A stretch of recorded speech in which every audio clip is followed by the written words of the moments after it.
À la une de cette édition du journal, la première ministre Judith Suminwa, nommée il y a de cela 2 semaines, a débuté ce samedi des consultations avec les formations politiques de l'Union sacrée en vue de la formation du gouvernement.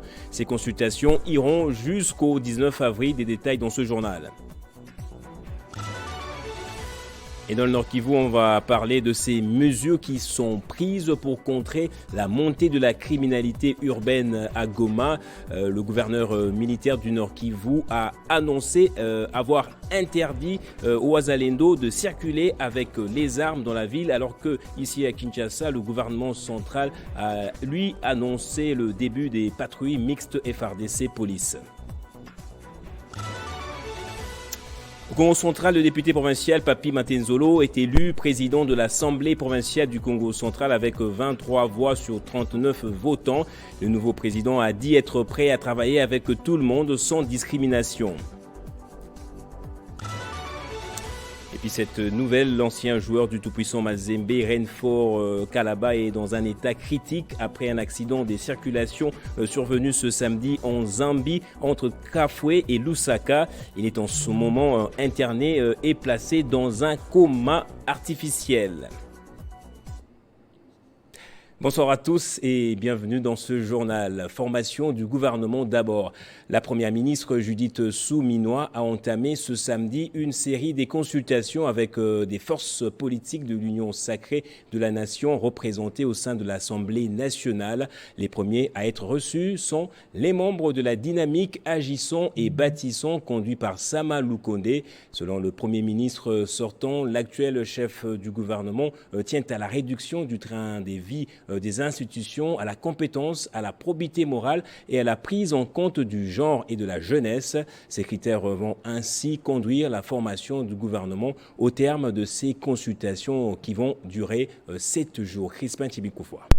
C'est au bâtiment intelligent situé sur le boulevard du 30 juin que la première ministre a débuté des consultations qui vont aboutir à la formation du gouvernement. Pour ce samedi 13 avril 2024, Judith Suminwa a reçu les regroupements politiques Agissons et Bâtissons conduits par Jean-Michel Sama Lukonde. Ce soir, nous avons été invités ici par son Excellence Madame la Première ministre comme force politique de l'Union sacrée de la nation. Cette force, c'est bien la dynamique Agissons et Bâtissons, avec 47 députés en son sein à l'Assemblée nationale, sans compter nos élus provinciaux. Et au nom de toute cette force politique, et même au-delà de nos militants, nos premiers mots ont d'abord été des mots de félicitations. Selon le Premier ministre sortant, l'actuel chef du gouvernement tient à des critères précis sur ce que devra être la prochaine équipe gouvernementale. Nous avons eu des échanges sur la formation du gouvernement. Cette formation qui a tourné autour du format, qui se veut être celui qui va aller vers la réduction du train de vie des institutions, en commençant aussi par celle-là, mais aussi les profils des personnes qui doivent animer ce gouvernement, où nous souhaitons, en tout cas selon le vœu de son Excellence Monsieur le Président de la République et ce qui nous a été dit par Madame la Première ministre, c'est des personnes expérimentées avec une forte probité et surtout des personnes qui remplissent d'autres cases telles que celle du genre et de la jeunesse. Ces consultations vont prendre 7 jours et concernent toutes les forces de l'Union sacrée de la nation représentées à l'Assemblée nationale. Et puis situation catastrophique à Goma à présent. Kinshasa a annoncé dans la semaine avoir décidé de mettre en place une patrouille mixte FARDC police pour tenter de contrer la montée de la criminalité dans le chef-lieu de la province du Nord Kivu. C'est le ministre de la Communication qui l'a annoncé à l'issue d'une réunion qu'avait présidé le Premier ministre sortant Sama Lukonde. On y revient dans ses propos recueillis. La réunion d'aujourd'hui, elle fait suite à la réunion restreinte qui a été tenue il y a 48 heures à l'hôtel du gouvernement chez le Premier ministre, à la demande évidemment du Président de la République, parce qu'il était question pour cette réunion du mercredi d'adopter le projet d'ordonnance portant prorogation de l'état de siège qui prenait cours à partir du 12 avril dernier. Et donc, comme il est des coutumes, il était du devoir du gouvernement de se réunir pour ne pas tomber sous le coup d'une période qui n'est pas couverte par la loi, premièrement. Deuxièmement, la réunion d'aujourd'hui a aussi été tenue avec l'autorisation expresse du président de la République, parce que comme vous le savez, nous sommes au mois d'avril et dans quelques jours va commencer à Washington les assemblées des printemps des institutions de Bretton Woods, notamment le FMI et la Banque mondiale, et qu'à ces propos, dans les cadres de partenariat qui nous lient, il était question pour le gouvernement de se prononcer sur une série de textes qui doivent être soumis notamment aux discussions qui se font là-bas. Et donc le ministre des Finances était parmi ceux qui ont prioritairement pris la parole aujourd'hui pour présenter le plan du gouvernement par rapport à ces réunions. Mais parce que nous parlons de réunions du gouvernement, il y avait aussi un point sur la sécurité. Vous savez que nous avons tous vu les images il y a quelques jours à Goma. Le vice-premier ministre, ministre de la Défense, a informé le Conseil qu'il a été décidé dès aujourd'hui des patrouilles mixtes police et armée nationale pour s'assurer que de manière que ce soit dans la journée ou le soir, les patrouilles sont faites pour s'assurer que la sécurité est restaurée dans la ville de Goma. Voilà, en grande ligne, c'est que nous pouvons retenir à la fois de la réunion restreinte de mercredi dernier, mais aussi de la réunion qui s'est tenue aujourd'hui à la demande du président de la République.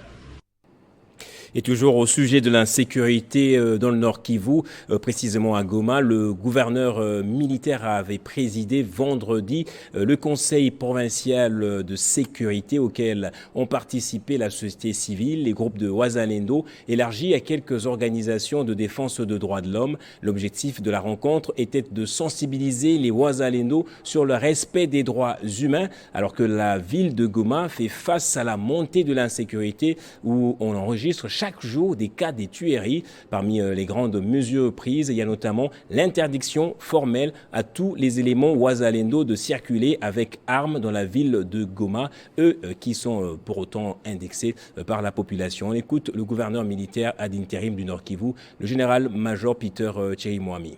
À l'issue de la réunion et des notions qui nous ont été transmises par la société civile et la MONUSCO, nous avions pris un certain nombre de décisions. C'est qu'on ne doit plus voir un commandant VDP en ville avec l'arme et les états-majors de VDP doivent aller au-delà de la population et donc devant les FRDC. À ce moment-là, nous avons la possibilité de bien assainir la ville avec les forces de défense et de sécurité. Avec un sentiment de satisfaction. Pourquoi? Parce que, en tout cas, on venait de constater qu'à un moment donné, les VDP commençaient à se comporter comme ils veulent. Il n'était plus encore question de respecter les droits de l'homme et que donc le moment qu'on a eu pour qu'ils soient encore une fois rappelés à l'ordre, qu'ils comprennent qu'ils sont aussi passibles, en tout cas à la justice quand ils commettent des abus, c'est quand même un sentiment de satisfaction pour nous parce qu'au moins ils ont eu des notions de droits de l'homme. Je demande à tous les VDP d'observer ce qui leur a été prodigué comme conseil aujourd'hui au cours de cette formation, et puis de vivre à paix, et puis de respecter les autorités des pays, surtout que c'est eux qui leur donnent les moyens pour aller faire face à l'ennemi. Autre chose à présent, après la cérémonie de prestation de serment et la remise des brevets de fin de formation, les anciens Kuluna et nouveaux bâtisseurs du service national ont quitté le centre d'encadrement et d'instruction Félix Tshisekedi de Kanyama KCC vers leur lieu d'affectation où ils vont désormais travailler comme paramilitaires au service du développement de la RDC. Après avoir obtenu les brevets des fins de formation du service national et les documents d'affectation au centre de formation et d'instruction Félix Tshisekedi, les anciens Kuluna sont devenus agents à part entière à l'idéal du service national comme des paramilitaires.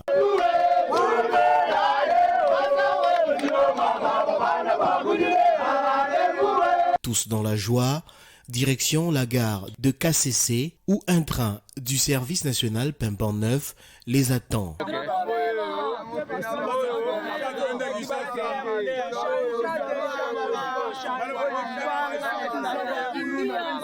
Kanga biso na Kisasa toalaki na bamétier toala osala te mais toyi awa général Kasongo Kabwiki akomisi biso bato tolongwe bato wana tozalaki bato mabe tokomi bâtisseur de la nation. Il quitte le Olomami, direction plusieurs provinces, Kinshasa, Grand Kasaï, Grand Katanga, Congo central et autres, selon l'agenda du service national. Les locaux du centre de formation et d'instruction Félix Tshisekedi restent vides et aménagent pour accueillir des nouvelles vagues des jeunes désœuvrés qui doivent y suivre la formation et transformation pour devenir utiles à la société congolaise et au monde.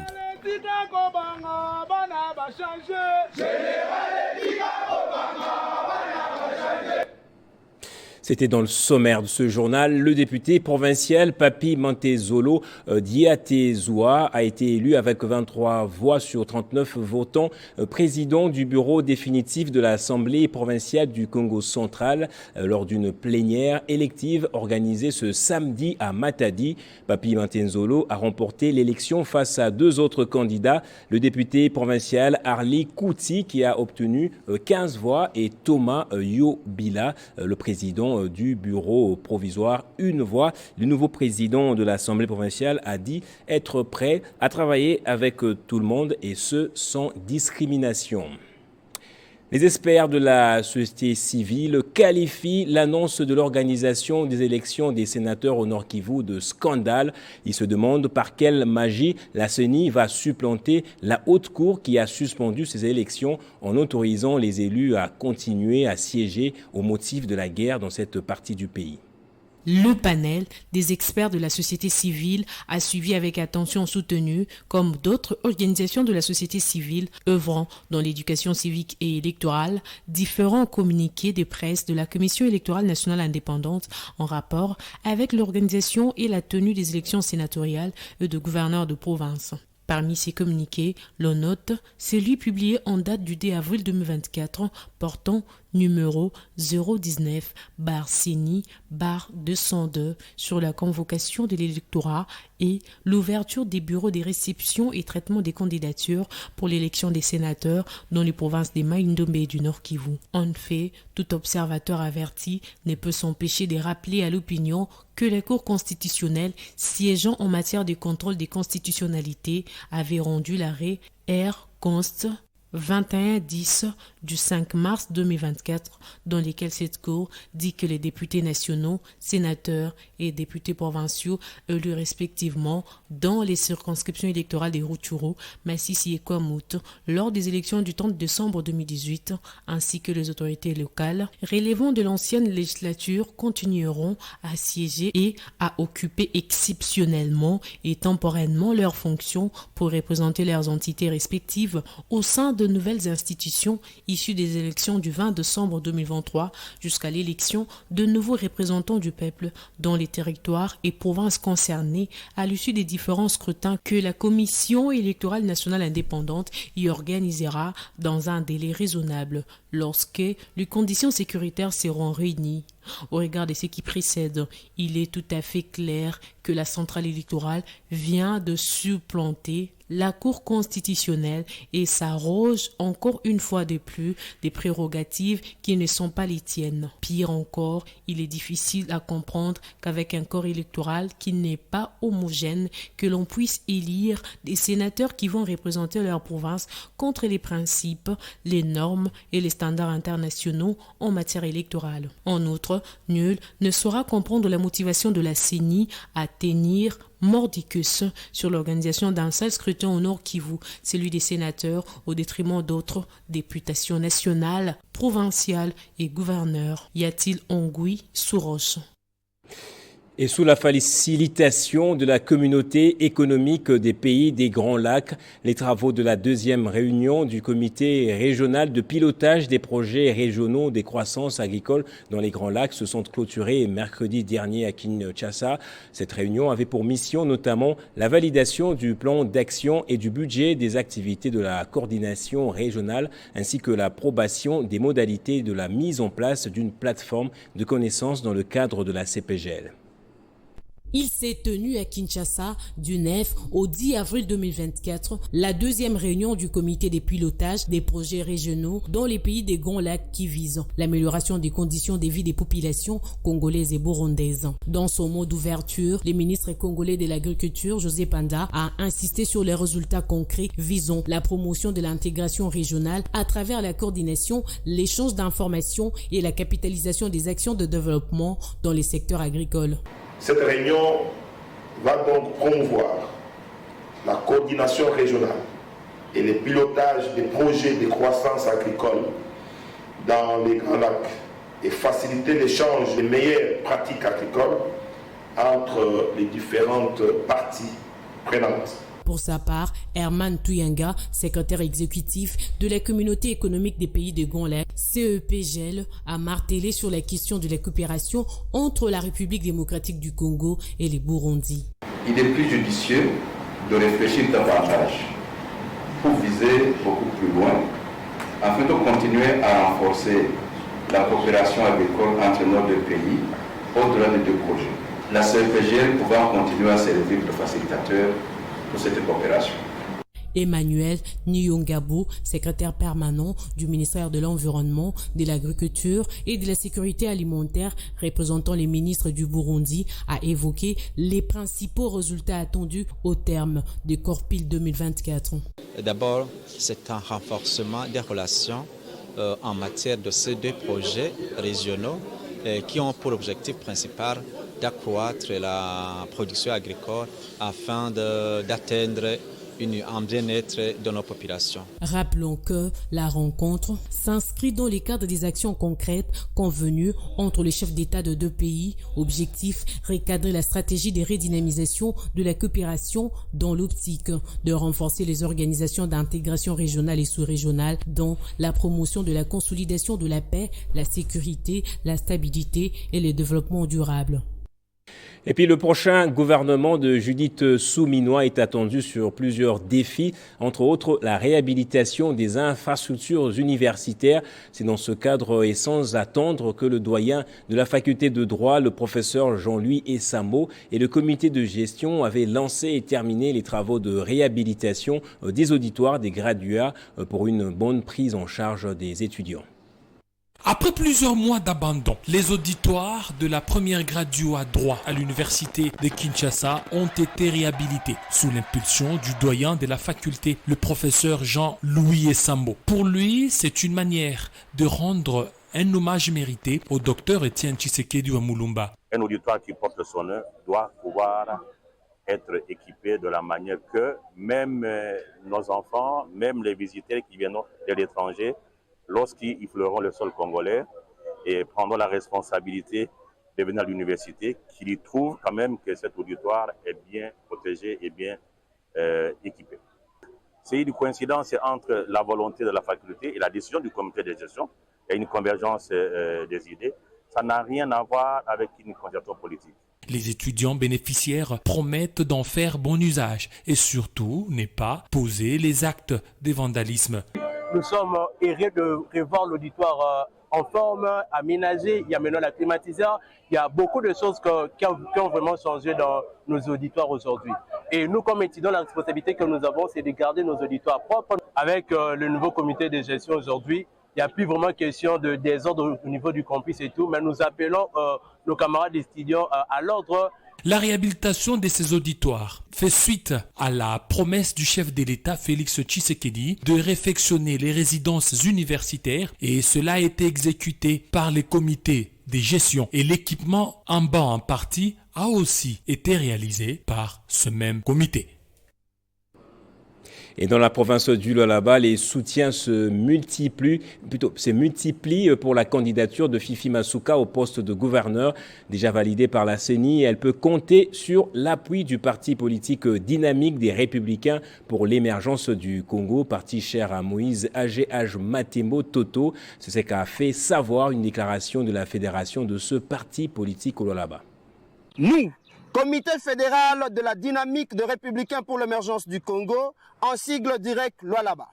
Madame le gouverneur Fifi Masuka Saini, femme de développement de la province du Lualaba. À l'occasion de l'entérinement de votre candidature comme ticket gagnant pour le gouvernorat du Lualaba, nous profitons de ces instants pour vous témoigner de notre soutien. En effet, le choix porté sur vous n'est pas un fait du hasard, car vous avez fait preuve de compétences, de bonne gouvernance, de gestionnaire exemplaire de la capitale mondiale du cobalt, à travers les actions de développement dont la population lualabaise garde le marque sur le cœur. C'est dans cette optique que notre bureau politique national vous réitère de son soutien indéfectible à votre candidature comme gouverneur pour ce deuxième mandat du président Félix Antoine Tshisekedi Tshilombo.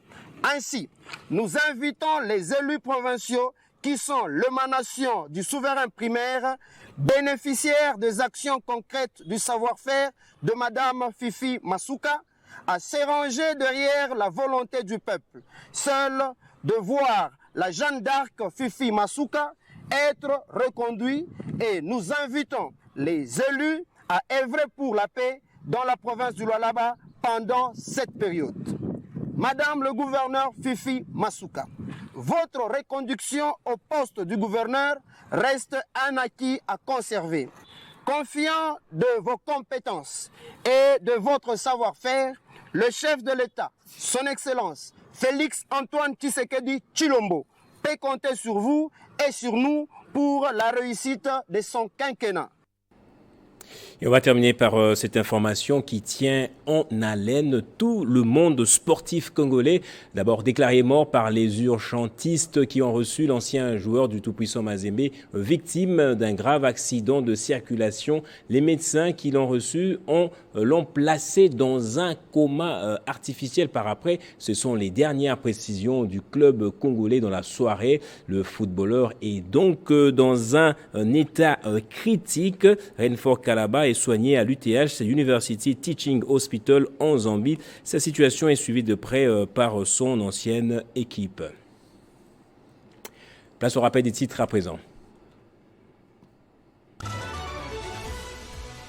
La première ministre Judith Suminwa, nommée il y a de cela 2 semaines, a débuté ce samedi des consultations avec les formations politiques de l'Union sacrée en vue de la formation du gouvernement. Ces consultations iront jusqu'au 19 avril.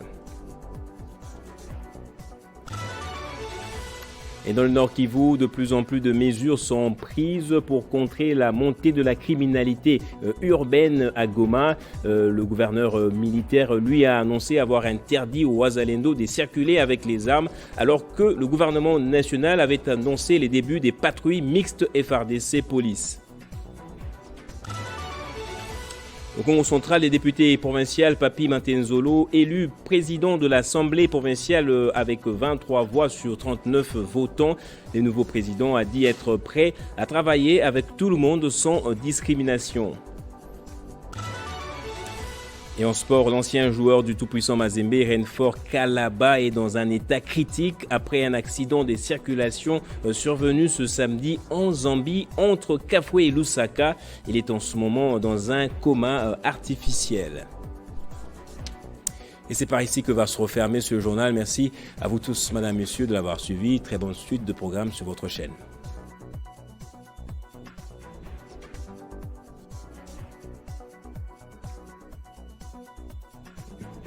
Retrouvez toute l'actualité en continu sur www.tele50.cd. Afridex, service public, porte à la connaissance de l'opinion nationale et internationale que le message qui circule sur les réseaux sociaux faisant état d'un partenariat qui existerait entre lui et la société Ateski de la Turquie pour produire des armes et munitions est une intoxication mensongère montée dans des officines des ennemis de la République démocratique du Congo pour saboter et ternir l'image de cet organe du ministère de la Défense nationale qui a pour mission notamment la production et la régulation des explosifs dans notre pays. Il n'y a jamais eu de contact entre Afridex et cette firme turque et les financements par cette société des activités d'Afridex n'existent que dans l'imagination des détracteurs de notre pays à la base de ces allégations auprès du magazine français Africa Intelligence qui a diffusé ces faux propos et avait voulu contacter Afridex dans le seul but de nuire. Afridex se réserve les droits d'initier des poursuites contre ce journal pour la diffusion de ces fausses affirmations et invite le public à se désolidariser de ces genres de messages qui prêtent à confusion. Fait à Likasi le 8 avril 2024 pour Afridex, Liwanga Mata Nyamunyobo, directeur général.